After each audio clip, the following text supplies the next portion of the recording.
Well, there's an interesting beginning. This is Jemal at Cooper Road Mini with our latest project here.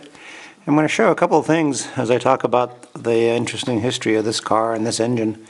But I've enlisted the help of our lovely assistant. Lovely assistants. Here's Roxy the Schnoodle, and up here Tisha, who's going to handle the camera so that I can use both hands. Here we go. All right. So I always get asked, how do you separate the shift linkage and how do you get the axles out when you go to either pull the engine or need to service the inner CV joints or the shift linkage or something. So there's always a good reason to know how to do this, and it's really pretty simple. I've got this all lined up here so I can show basically. Let's separate the shift coupling down here.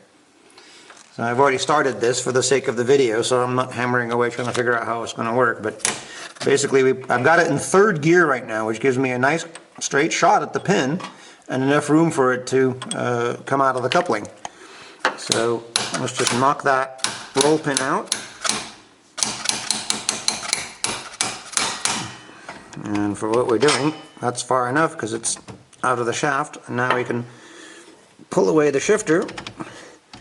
I could probably go into the car and actually pop it back into neutral. But that's the separation on the shift rod right there. I can move the shift fork and it'll let go. Now, while we're under here, let's see if our luck holds and we can just knock the axle out. All we need is a nice solid punch. You just want to get a nice angle down here at that inner joint.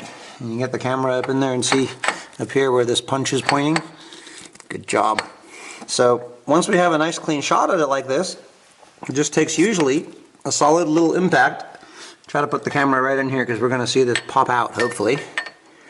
Right there. Let's not hit the jack stand. And what we can do is we can turn the wheel a bit to sort of give us a different bite on the spline.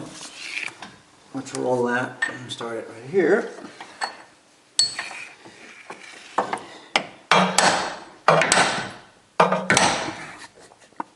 Let's try another angle. There we go. So see, now that axle, we can just gently tap it out. At this point I'm not going to take it all the way out because as I lift the engine up I'll gain more room here with the amount of travel that the axles have in the subframe. So we've got that one separated. Let me just reach under here. You may not be able to get the camera in here, but I've got a pretty good angle on this one.